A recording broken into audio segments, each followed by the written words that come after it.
जय श्री राम साथियों। सभी भक्तों को हनुमान जन्मोत्सव की हार्दिक शुभकामनाएं। साथियों, आज हम जानेंगे एक बहुत ही रोचक और दिव्य रहस्य। हनुमान जी को पवन पुत्र क्यों कहा जाता है? क्या सच में पवन देव उनके पिता थे? उनके जन्म के पीछे कौन सी अद्भुत कथा छिपी है? आज की वीडियो में हम पूरी कहानी विस्तार से समझेंगे। तो आइए सुनते हैं। भाग एक। हनुमान जी आखिरकार हैं कौन? हनुमान जी केवल एक वानर योद्धा नहीं है, बल्कि भक्ति, शक्ति और सेवा के सबसे बड़े प्रतीक माने जाते हैं।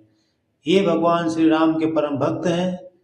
रामायण में हनुमान जी ने जो कार्य किए, समुद्र पार करना, लंका जलाना, संजीवनी लाना, ये किसी साधारण देवता के कार्य नहीं थे। उनकी शक्ति का रहस्य उनके जन्म से जुड़ा हुआ है। तो आइए जानते हैं। भाग दो। माता अंजनी की कथा। हनुमान जी की माता थी माता अंजनी।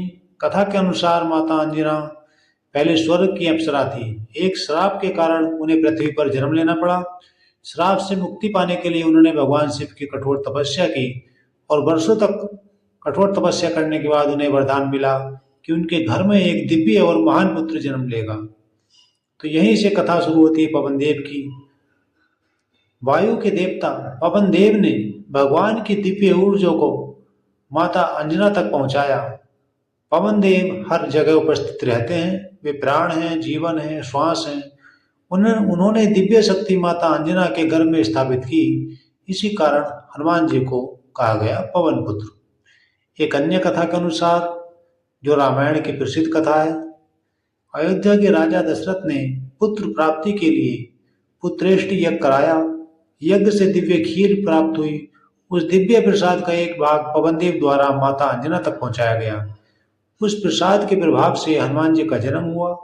इसलिए उन्हें अंजनेय, मारुति, पवन सुत, पवन पुत्र कहा जाता है। एक अनोखी कथा हनुमान जी के बचपन की। बचपन की अद्भुत लीला। बाल हनुमान बहुत तेजस्वी थे। एक दिन उन्होंने उगते सूर्य को फल समझ लिया और आकाश में उड़ गए। वे सूर्य को खाने ही वाले थे कि देवताओं में हड़कंप मच गया। तब इंद्रदेव ने वज्र से प्रहार किया। हनुमान जी गिर पड़े। यह देखकर पवन देव क्रोधित हो गए और उन्होंने पूरी सृष्टि से वायु रोक दी। सभी जीव संकट में आ गए। तब देवताओं ने हनुमान जी को अनेक वरदान दिए, जैसे अमरता का वरदान, अतुल शक्ति, बुद्धि और ज्ञान, अजेय बल। इसी घटना के बाद उनका नाम और प्रसिद्ध हुआ, पवन पुत्र हनुमान। पवन जैसी शक्तियां हनुमान जी में वायु की विशेषताएं थी। वे हवा से भी तेज चल सकते थे, आकार बदल सकते थे, आकाश में उड़ सकते थे, कहीं भी तुरंत पहुंच सकते थे। जैसे वायु दिखाई नहीं देती लेकिन हर जगह होती है, वैसे ही हनुमान जी अदृश्य होकर भी रक्षा करते हैं। आध्यात्मिक अर्थ। पवन पुत्र नाम का एक गहरा आध्यात्मिक अर्थ भी है। वायु का मतलब प्राण शक्ति, प्राण का मतलब जीवन।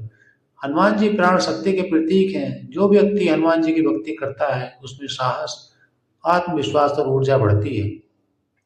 भक्तों के जीवन में महत्व। आज भी करोड़ों लोग हनुमान जी को संकट मोचन मानते हैं। कहा जाता है, जहाँ राम नाम लिया जाता है, वहाँ हनुमान जी अवश्य उपस्थित होते हैं। तो दोस्तों, आप समझ गए होंगे कि हनुमान जी को पवन पुत्र क्यों कहा जाता है। पवन देव की दिव्य शक्ति से जन्म, वायु जैसी गति और बल, प्राण शक्ति का प्रतीक, इसलिए उनको पवन पुत्र कहा जाता है। अगर वीडियो आपको अच्छी लगे तो वीडियो को लाइक करें और कमेंट में जय श्री राम अवश्य लिखें।